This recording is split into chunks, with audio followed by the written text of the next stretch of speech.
FR 자산관리 길건우 대표님과 재밌는 얘기하고 있는데요. 예, 이번에는 우리 실생활에 또 깊게 들어오고 있는 빼려야 뺄 수 없는, 때려야 뗄 수 없는, 같이 가야 될 로봇 이야기를 이어서 하겠습니다. 로봇 사용하시는 거 뭐 있습니까, 길건우 대표님? 저는 지금 하는 게 로봇 청소기? 로봇 청소기. 네. 끝. 커피 내려주는 거 이런 거 안 드셔보셨어요? 그걸 로봇이라고 할 수 있을까요? 그 로봇이죠. 이렇게 탁탁탁 해가지고. 근데 요즘에 커피숍을 가보면 카페들이 무인 카페들 중에 로봇으로 하는데 굉장히 많이 있기는 하더라고요. 그다음에 빕스 이런 데도 가니까 왜 쌀국수 이런 거 내려주는 거 있잖아요. 맞아요. 그것도 로봇 팔로 이렇게 맞습니다. 톡톡 쳐요. 치킨도 튀기고요. 그러니까 피자도 뒤집고. 뭐 치킨은 튀긴 건 안 먹어봤는데 로봇은 사실은 굉장히 생활이 우리 생활에 들어올 거다고 얘기를 했는데 어느 세월에 그래 봐야 매출 얼마라고 이랬었잖아요. 불과 얼마 전까지만 맞아요. 해도. 불과 정말 1, 2년 전까지만 해도. 올해는 또 사실 뭐가 좀 분위기가 좀 옥시옥시합니다. 이게 사실은 작년부터 조금 분위기가 일어난 것 같아요. 왜냐하면 삼성전자 같은 경우가 한 3년, 4년 전에 사실은 TF라고 해서 테스트포스 팀 만들어서 로봇 쪽을 밀고는 있었거든요. 근데 이게 정말 사업부로 아예 전환을 시키고 나서부터 로봇 관련주들이 사실은 조금 날개를 달기 시작을 했고 또 여기에 코로나가 저는 한몫한 것 같아요. 사실은. 왜냐면 코로나 때 정말 이 사업하시는 분들도 정말 힘들었거든요. 그리고 가장 큰 문제는 또 인건비를 어떻게 하느냐의 가장 큰 문제인데 이런 것들을 한 번에 해소를 할 수 있는 게 사실은 로봇이었던 거죠. 네, 그러니까 이 로봇 기업들 같은 경우가 사실은 코로나랑 여러 가지 상황들을 겪지 않았다라고 하면 실질적으로 실적이 찍히는 건 저는 몇 년 더 걸렸을 것 같아요.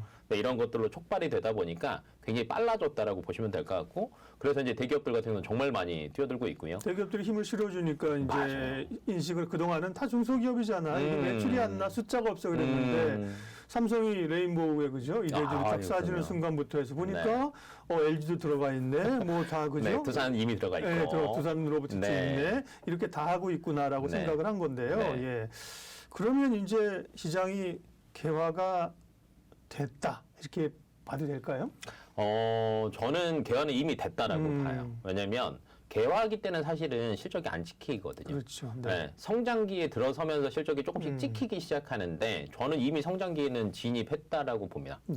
왜냐면 특히 최근 들어서 이제 저희가 딱 처음 시작할 때 사실은 협동 로봇과 서비스용 로봇 두 가지를 말씀을 드린 거거든요. 근데 이게 정말 많아지고 있다라고 보시면 될 것 같아요. 정말 커피를 내리는 로봇들, 그 다음에 서빙하는 로봇들은 요즘에 특히 대형 복합몰이나 이런 데 가면 무조건 있잖아요. 그래서 정말 얘네들을 만드는 기업들 같은 경우는 정말 실적이 찍히기 시작을 하고 있기 때문에. 그래서 인탑스도 막 올랐잖아. 뭐야? 그랬더니 로봇 껍데기 플라스틱 사출해 이러면서 그죠? 타만 하는 게 아니라 그만큼 얘기가 많이 된다는 거죠. 그럼요. 그러니까 이제는 돈이 되는 기업들이 많아지고 있다. 그러니까 저는 성장기에 들어가고 있다라고 봐요. 그래서 최근 들어서도 보면 로봇 관련 리포트들이 예전에는 사실은 로봇 딱 하면 몇 개 기업이 없었어요. 그렇죠. 뭐 로봇. 그다음에 뭐 두산 로보틱스 같은 경우는 사실은 협동 로봇 시장에서는 글로벌 거의 탑에 있는데 상장이 안 돼 있으니까. 없었죠. 에브리봇 이 정도. 맞습니다. 그래서 이제 이런 친구들이 몇 개가 안 됐었는데 최근에 증권사들의 리포트들을 보면 제2의 레인보우 로보틱스. 제2의 뭐 이런 것들을 찾기 위해서 지금 사실 혈안이 되어 있다. 로봇 관련주 언제 이렇게 상장한 거예요? 저도 이제 방송하려고 섹터별로 이렇게 해놓고 대표주들을 몇 개 해놓거든요. 그저 말씀하신 것처럼 그 전에는 SPG, 그죠? 그다음에 뭐 로봇, 휴림 로봇, 몇 개 없었죠. 그 정도? 뭐 레인보우는 원래도 사실은 삼성 투자하기 전부터 관심이 있었죠. 워낙 이제 이쪽에 연구 잘하니까. 그래 한 4-5개 했거든요. 그 이후에 뭐 뉴로메카, SPC 시스템, SBB테크 엄청 많이 상장한 기업도 많아요. 뉴로메카 같은 경우는 그 교촌이랑 치킨 튀기는. 그렇다면서요. 최근 들어서 삼성도 그렇고 그다음에 교촌도 그렇고 F&B 쪽으로 조금 많이 하는 것 같아요. 그러니까 먹거리나 이쪽으로 사실은 협동과 서비스가 합쳐진다라고 보시면 되는데 사실은 이제 로봇은 크게 보면은 3가지 분류가 있다라고 생각하시면 돼요. 저희가 이제 산업용 로봇이라고 해서 공장에서 이미 자동화 시설을 할 때 썼던 자동차 같은 거 조립할 때 맞습니다. 경접하고 이런 거 맞습니다. 이제 그런 산업용 로봇이 가장 먼저 개혁가 됐다라고 생각을 하시면 되는데 사실은 여기에서 우리나라 로봇 시장에서는 먹거리가 없어요. 왜냐하면 워낙 이쪽에 대한 뭐 기술력이나 일본 업체들이 꽉 쥐고 있죠. 그렇죠. 네. 일본, 미국, 그다음 뭐 독일 네. 이런 업체들이 다 가지고 있기 때문에 우리나라의 뭐 시장성으로 본다라고 하면 사실은 여기에서 실적이 찍히는 기업은 없거든요. 근데 최근 들어서 이게 어느 정도 이거는 근데 대부분 대기업이에요. 공장 자동화를 한다라는 거는 그렇죠. 캐파가 있어야죠. 맞습니다. 네. 근데 이제 중소기업들이 사실은 네. 이 협동 로봇으로 많이 넘어갔습니다. 인간의 일하는 걸 옆에서 도와주는 게 그 협동 맞습니다. 로봇이라면서. 네, 네. 그래서 실질적으로 협동 로봇 같은 경우에는 이제 그렇게 큰 무게를 들 필요는 없는데 의외로 한 50kg까지 들 수 있고요. 뭐 인건비가 사실은 뭐 공장에서 근무하시는 분들 같은 경우는 연봉 못해도 3천, 4천은 되잖아요. 그렇죠. 네. 근데 이 협동 로봇 한 대가 2, 3천만 원이면 됩니다. 예, 심지어는 그 타공 로봇 있는 거 아세요? 아, 몰라요. 구멍 뚫는 거. 네, 벽에 타공 로봇이 있는데 개인이 그 굉장히 깊은 벽에 구멍을 뚫으려면 어렵죠. 하루에 10개에서 20개 못 뚫는답니다. 네, 근데 타공 로봇이 있으면 막 뚫어버리는구나. 네, 그러니까 사람으로 따지면 한 4-5명어치 일은 하는 거예요. 네. 근데 인건비는 한 명 거밖에 안 되는 거죠. 그래서 중소기업들이 사실은 자동화를 할 수는 없고 이 협동 로봇 시장으로 많이 들어와서 인건비를 절감을 하고 효율성을 많이 내다 보니까 이쪽 시장이 조금 많이 커지고 있다라고 생각을 하시면 될 그런 것 거 보면 같아요. 기대감이 있어요. 보면 네. 누누이 얘기하지만 전체 매출이 아직 안 나온다. 시총도 지금 레인보가 이렇게 올라서 지금 1조 4천억, 5천억이지. 그 전에 네. 보면 2천억, 시총이 4천억 맞습니다. 이랬거든요. 맞습니다. 근데 제가 딱 언뜻 무슨 생각이 드는 네. 거 아니? 네. 옛날에 엔터 업체들이 네. 그죠? 하이브 오기 전에 네. 밸류가 굉장히 3사들이 뭐 네. 보통 뭐 5천억, 7천억 뭐 1조 안 됐어요. 지금 뭐 7조, 2조 벌써 시총 단위가 막 바뀌어 버리잖아요. 네네네. 그렇게 보면 사실은 2, 3천억짜리가 1조로 올라오는 거는 숫자 나오고 기대감으로 충분히 갈 수 있죠. 그렇죠?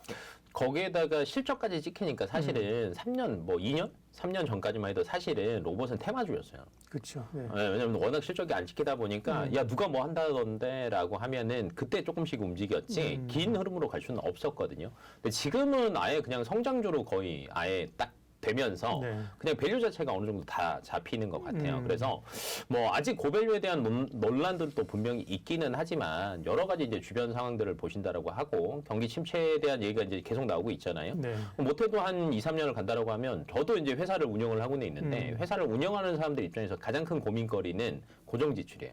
고정 지출에서 가장 큰 비용을 차지하는 게 인건비죠. 그러면 이 인건비를 대체할 수 있는 게 앞에서 말씀드렸던 협동 로봇이랑 서비스용 로봇인 거예요. 그러면 점점점 시장은 이쪽으로 갈 수밖에 없다라는 거. 그다음에 나만 한다라고 하면은 사실은 새로운 투자가 하기는 사실은 쉽지는 않죠.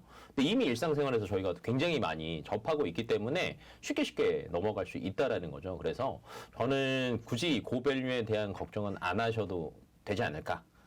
다만 뭐 너무 많이 오른 기업들이 굉장히 많죠. 그래서 그 외적인 기업들을 조금 찾아보시는 게 좋지 않을까. 오를 네. 기업들 떨어지길 기다려야 돼요. 지금 들어오는 기업을 올라야 돼요. 그건 전략의 문제이긴 한데. 그러니까 네. 예를 들면 로봇 관련주가 1월에 반짝하고 올해는 이제 로봇에 대해서 우리가 로짜도 얘기 안 한다. 이게 아니잖아요. 계속해서 쉬었다가 갔다가 이렇게 갈 거잖아요. 그렇게 보면 당장 본다면 들어오는 걸 살 수도 있고 네. 긴 호흡으로 본다고 하면 사실은 천천히 삼아오거나 네. 오히려 시장에서 우리 네옴시티 얘기한 것처럼 네, 시장 네. 관심 없어질 때 살 수도 있는 건데 네. 어쨌든 좋은 기업을 우리가 공부하고 셀렉해야 돼요. 네, 네, 네, 그 네. 로봇 관련주 가운데 어떤 기업을 좋겠어요? 저는 직접 투자를 만약에 한다라고 하면 대장주 같은 경우에 조정될 때마다 산다라는 거는 굉장히 어려워요. 어려워요? 왜냐하면 조정이 언제 얼만큼 될지 사실은 잘 모르잖아요. 네. 네, 그리고 샀는데 더 떨어질 수도 더 떨어질 수 있고요. 있죠. 그럼 차라리 로봇 ETF 같은 경우 굉장히 많거든요. 로봇 ETF 있죠. 네, 많거든요. 근데 여기에 저희가 얘기하는 대장주는 어차피 다 들어가 있습니다. 그렇죠. 차라리 대장주들을 투자를 하신다라고 하면 조정될 때마다 사모을게 이거보다는 로봇 ETF를 매월 그냥 꾸준하게 사모으시는 게 저는 더 맞다라고 봐요. 근데 이제 그 외쪽으로 최근 들어서 이제 그 협동 로봇 말고 서비스용 로봇들이 이제 막 개화기예요. 얘네들은. 그럼 최근 들어서 LG전자의 서빙 로봇이 또 얘기가 나오고 있고 LG전자가 치킨 로봇을 또 진출하겠다라고 얘기를 하고 있거든요. 근데 LG전자는 이거 한다라고 해서 크게 움직이지는 않겠죠. 그러니까, 네. 근데 다만 최근에 조금 많이 움직였던 게 KT 그룹주들. 네. 네, KT 같은 경우에도 이제 서빙 로봇 솔루션 그렇죠. 제공하겠다. 네. 그다음에 현대 로보틱스 지분도 또 가지고 있잖아요. 네. 그래서 차라리 이 서비스용 로봇들에 대한 것들이 예정돼 있는 것들이 굉장히 많거든요. 그럼 저희가 아는 기업들 말고 뭐 한컴 위드 도 있고요. 그다음에 T 로보틱스. 네, 이런 쪽 같은 경우에도 T 로보틱스 같은 경우는 음료 제조, 디저트 제조. 그러니까 아마 지금 치킨, 피자 여기까지 왔다라고 하면 디저트까지도 분명히 넘어갈 거라는 거죠. 그래서 차라리 직접 투자를 하신다라고 하면 그 외적인 기업들 위주로 보신다든지 아니면 SPG는 다 알고 계세요. 네. 왜냐면 로봇이 결론은 국산화를 해야지 결론은 가격 경쟁력이 또 있거든요. 아까 협동로봇 같은 경우에도 우리나라에서는 한 대당 2천만 원, 3천만 원인데 해외 같은 경우는 대당 5천만 원, 6천만 원이거든요. 그러니까 이거를 국산화만 조금 시켜도 사실은 가격 경쟁력을 굉장히 우세할 수 있다는 거죠. 네. 그래서 이제 SPG 같은 경우는 이제 감속기를 국산화 하다 보니까 이쪽에서 실질적으로 가장 대장주다. 라고 보시면 될 것 같은데 감속기 외에도 사실은 모터 관련된 기업들도 굉장히 많고요. 그쪽을 차라리 조금 보시는 게 저는 맞지 않겠나 싶어요. 방금 그리고 SPG 같은 경우도 또 어차피 아까 로봇 ETF에 거긴 다 들어가 있어요. 그래서 그 외쪽으로 사실은 계속 새로운 기업들이 나올 거거든요. 로봇 관련해서도. 네. ETF의 고민은 뭐냐면 ETF 만드는 사람도 로봇 맞아요. ETF, 로봇에 있는 ETF 10개 되면 좋겠죠. 이렇게 10개 보면 못 해요. 맞아요. 그러니까 네이버 넣고 삼성전자 넣고 맞아요. LG전자 맞아요. 넣는 거예요. 네. 그러다 보니까 이제 우리가 원하는 만큼 네. 팍 급등하는 로봇 관련주 같은 수익률이 안 나는 거죠. 절대 안 나오죠. 이제 그것 네. 때문에 고민인데 네. 말씀하신 것처럼 레인보우 로보틱스 이 정도면 조정받아서 쫓아갔다가 물리기 쉽죠, 그죠? 무조건이죠. 그래서 네. ETF로 가고 이게 직접 로봇을 본다고 하면 서비스용 로봇. 네, 서비스용 로봇은 계속 이슈가 나올 거예요. 그래서 이제 그쪽을 한번 보시던지 아니면 사실은 그래도 부품 쪽에 국산화에 대한 이슈는 계속 있을 거예요. 네. 그다음에 SPG를 사기는 사실은 조금 부담스럽죠. 네, SPG 같은 경우는 워낙 대장주의 형식을 띠고 있으니까 그래서 저 같은 경우는 최근에 해성 TPC 봅니다. 네.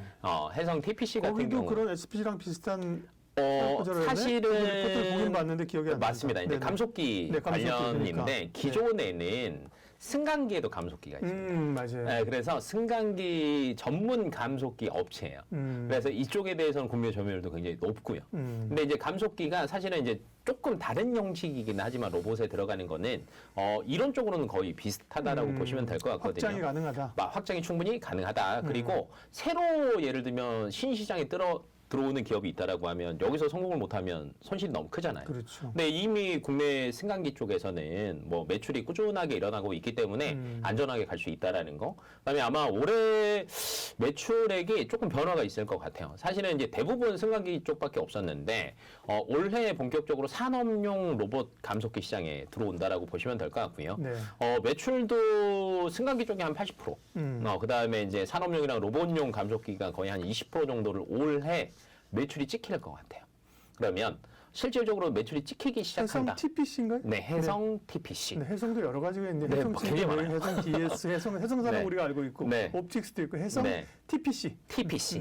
네, 그래서 이쪽에서 사실은 좀 가격 경쟁력에 조금 우위를 선점할 수 있지 않을까. 라고 생각을 하고 있고요. 최근에 이제 중국 리오프닝 얘기 계속 나오잖아요. 네. 중국도 이제 로봇 쪽에 대한 투자를 계속 하기는 해야 되는데 일본 거 갖다 쓰기에는 사실 비싸거든요. 가격 경쟁력은 사실 우리나라가 조금 거의 우위에 있다라고 보시면 될 것 같아요. 그래서 SPG도 마찬가지고 뭐 해성 TPC도 마찬가지고 중국 쪽에 대한 사실은 수주 기대감들도 분명히 남아 있거든요. 그래서 미리미리 사실은 이런 기업들 같은 경우에는 사두신다라고 하면 저는 나쁘지 않다. 네. 라고 보고 있습니다.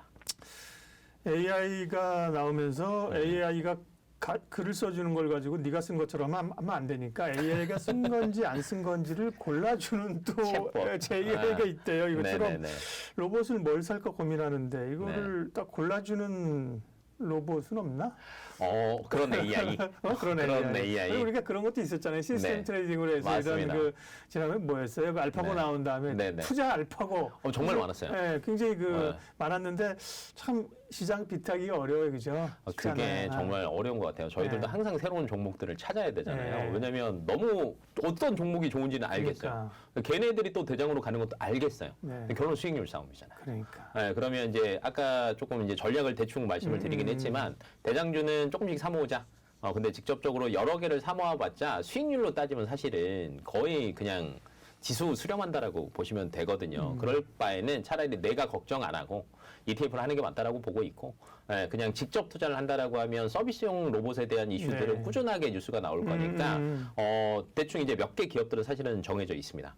그러면 그 기업들을 관심 종목에 두고 계시다가 조금 바닥이 조금 수렴했다라고 하면 그때 조금씩 담아두시고, 아니면 이제 부품에 대한 국산화율에 대한 이슈도 꾸준하게 나올 거니까 뭐 이렇게 방금 얘기했던 종목들 위주로 좀 꾸준하게 보시면 저는 괜찮지 않을까 싶습니다. 매우 좋은 아이디어입니다. 사실 네. 로봇이 처음에 이제 부각이 되면서 작년쯤에도 보면 이제 증권사에서 막 몇십 페이지짜리 리포트를 냈을 때 네.